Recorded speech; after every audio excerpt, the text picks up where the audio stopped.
如何从容面对别人的批评？如何处理内心的愤怒？大家好，我是你好阿涵，只跟您说不忽悠可实践的正念冥想，何以解忧，唯有阿涵。没有人能让所有人满意，每个人都要面对一个问题，当遇到别人的批评时，你会如何应对？欢迎留言。有的人可能会害怕，有的人会失落，有的人会生气，以暴制暴，有的人会置之不理，有的人会进行适当沟通。在不同反应之下，所持的观念也不太一样。为什么会害怕呢？我太蠢了，我太没用了。糟了，现在大家都知道我的糗事，我以后怎么办呢？为什么会失落呢？自己的努力没有得到别人的认可，我这么努力，竟然只得到批评。为什么会生气呢？瞎扯，诽谤，鸡蛋里挑骨头。所以重要的不是别人批评什么，而是我们如何看待这些批评。我们先看一下世尊是怎么处理的。这是杂含1154经。当时世尊持钵到舍卫城乞食，一位名叫剑骂的婆罗门远远看到世尊，就在那里辱骂世尊。为什么辱骂呢？因为他的族人随世尊出家了，这对婆罗门教而言相当于是弃教，是背叛，是奇耻大辱。婆罗门还不解气，甚至还抓起一把土朝世尊扔了过来。结果当时是逆风，尘土又被吹了回去，吹了他一身。世尊看到之后平静地说偈颂：如果一个人能以不愤怒回应辱骂自己的人，这个人清净没有烦恼，对方的恶行将还归自己，就像逆风扬土，尘土还会回到自己身上。这位婆罗门看到世尊如此平静，修养如此高，心服口服，就向世尊悔过。现实中的世尊经常要面对别人的辱骂，他绝大多数都是以平静面对。另外还有一篇在如何面对恶毒的人里讲过，世尊也说了一个比喻，就像请了客人来吃饭，当客人完全不接受任何饮食，最终还要主人自己把这些全部吃了。这样冷处理是一个很好的策略。如果你认为自我价值和幸福感来源于别人的认同，所以必须取悦所有人，那你会害怕批评。即使是圣者，即使是古今中外最出名的偶像、企业家、政治家、宗教家，如果你去了解他们的真实经历，他们都无法取悦所有人，甚至无法取悦大部分人。你试图取悦所有人是徒劳的。有不少人的本能反应是以暴制暴，不能说以暴制暴完全不对，但我们能看到双方怒气冲冲的争执很少会有好结果，而且还要投入大量的时间和精力，得不偿失。这是面对别人无端批评的冷处理，原样凤凰。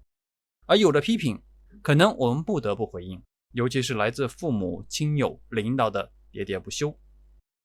你怎么还不去谈几个朋友？你这样怎么会有人喜欢你？如果你一本正经的回应这个问题，我解释一下，会很累，因为对方在长时间喋喋不休。不如装傻卖萌，嬉皮笑脸。我这就去给你找个千金大小姐，我这又去找个白马王子，嘻嘻哈哈夺路而逃。平时还是和这些人保持一定距离，如果能搬远点就搬远点，别管那套对父母要恭敬、要唯命是从的迂腐调调，保命要紧。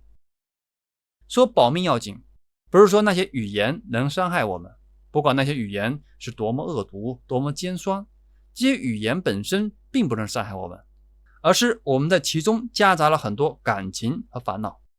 即使是世尊和阿罗汉们，他们已经没有了这些烦恼，也会明智的离开这些人远远的。还有的批评的确是自己有些毛病，谁有人没毛病呢？世尊强调僧团每年都要进行自治，主要内容就是批评和自我批评。这段时间我犯了什么错？大家对我有什么意见可以提出来。大家在一起生活不可能不产生矛盾，这时候需要通过互相沟通，引导对方详细指出到底反感什么。比如，你这个人非常自私自利，为什么这么说呢？你竟然开始做保留的会员视频了，你变了。我还是尽可能保持开放，只有双赢才能持续创作。如果没有资金的支持，你认为怎么才能持续创作这些内容呢？但你还是不应该收费。阿含经部分一直是完全开放，有些其他主题的视频需要付费，但只占很小的比重，目的也是为了能持续创作优质的内容，人和当前的实际需求结合。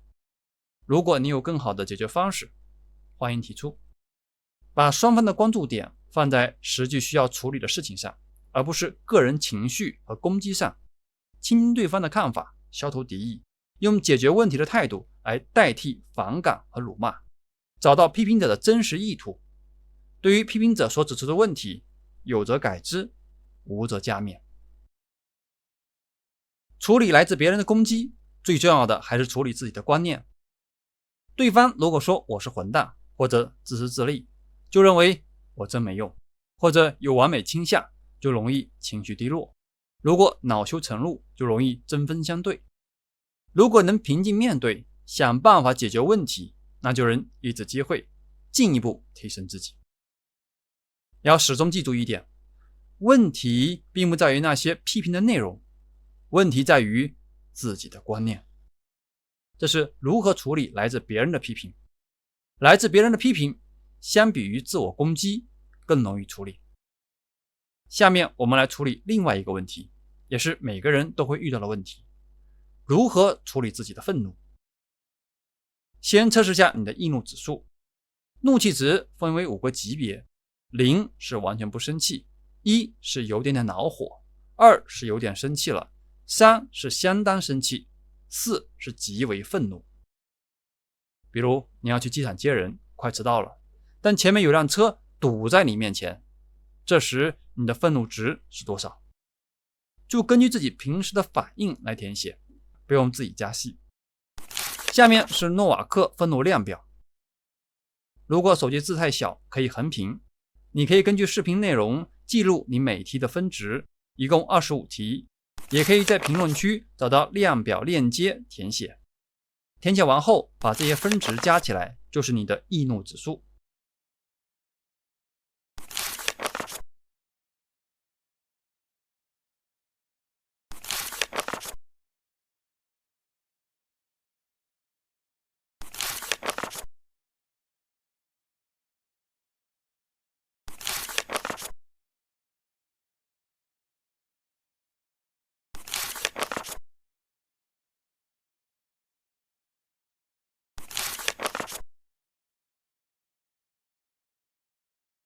如果总分在45分以内，那恭喜你，你有一个好脾气，烦恼已经相当少了，你的心态平和快乐，无论什么事情在你眼里都不是事儿，总有办法可以解决。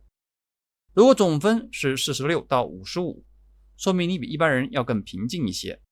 如果总分是56到75，面对挫折时，你的愤怒指数和一般人差不多。如果总分是76到85，你对很多挫折都愤愤不平，实际上你的怨气比一般人多一些。如果总分是86到100，那你可以当愤怒冠军了，一点就着，而且愤怒情绪还不会马上消失，这让你饱受折磨。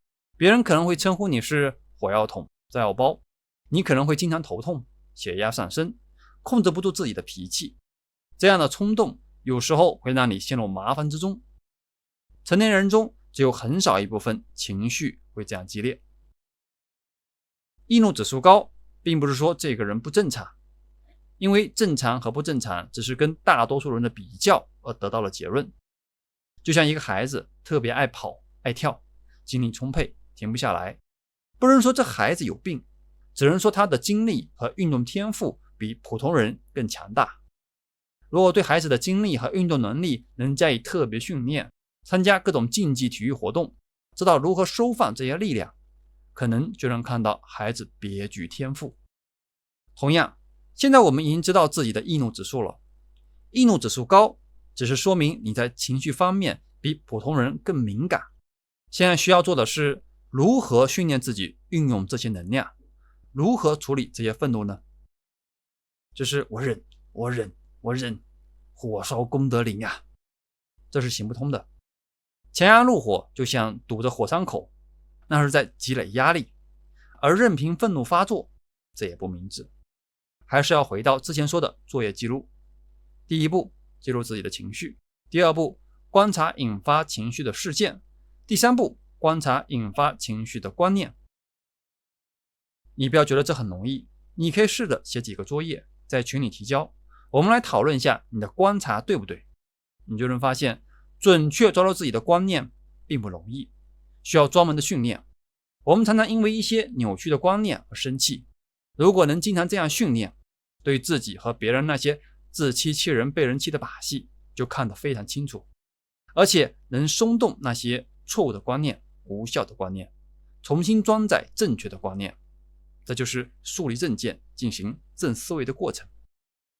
假如你在公司做了一个项目汇报，有位同事说，我认为你的计划不够周全，有些关键点没有考虑到。你可能会很生气，这家伙在嫉妒我，挑我的刺儿。你也可能会想，他说的挺有道理的，这一点我的确没想周全。这样你的心态会很平和。所以产生情绪的并不是事件本身，而是你的观念。一旦怒气冲冠，人就容易心跳加速、呼吸急促、情绪激动，这是战斗或者逃跑的应激反应，是每个人遇到威胁的本能生理反应。这时候很容易给对方贴标签，混蛋、人渣、狗屎，这样就很容易陷入一场恶战。那怎么办呢？闭嘴，停下来，观察自己的情绪，找到自己的观念。当然，这在开始的时候并不容易，但如果你慢慢习惯了这样的反应方式，你对情绪的把控会越来越轻松。比如这里的观念，这个家伙在嫉妒我，在挑我的刺儿。这个观念是事实吗？不一定，这是在贴标签，固化某个人的形象。每一个人是立体的、复杂的，从不同的事情、不同的角度看，差别非常大。而且因为三观、习惯、经历的差异，不同人对同一件事情的看法、喜好、厌恶本来就千差万别。我们很难用一两个词来简单概括一个人，给一个人定性。我们常常觉得自己有他心通，知道对方为什么这么说，为什么这么做，而实际上常常错得离谱。就像烈日中的故事，有人怀疑邻居儿子偷了自己的斧头，越观察那个人的一举一动，越觉得他就是偷斧头的贼。后来发现是自己落下的，再看到邻居儿子，却发现对方又完全不像偷斧头的人了。比如妻子特别想和丈夫在结婚纪念日一起看电影，但丈夫拒绝了，他想在家看 NBA。 妻子很失望，她觉得自己被忽视了，他根本就不爱我。而其实那天是 NBA 的总决赛，所以丈夫宁可看球赛，也不想和妻子约会。但在妻子看来，事情却远没这么简单，结果思绪会越飘越远，过去的陈芝麻烂谷子都被翻出来了，越想越气，越想越憋屈。所以这时停下这些越飘越远的思绪，用文字把作业记录下来，看清楚真正引发自己生气的观念是什么。丈夫不想陪我看电影，我很失望，我认为丈夫不重视我。那丈夫真的不重视我，不关心我吗？不是，这太片面了。再进一步，即使丈夫不重视我，不关心我，我的生活就真的没有意义了吗？如果要改善我们的关系，我应该做什么呢？有人把他捆绑着，让他一定要重视我，一定要关心我吗？不，这也不是我能把控的。在了解丈夫不去看电影的真实原因，很多情绪就能化解。所以力量最终来自于自己的坚强和自信。如果想一切都随心所欲，所有人都要听我的，大多数时候我们会很无奈，因为有些东西我们是控制不了的。而有些东西是我们能控制的。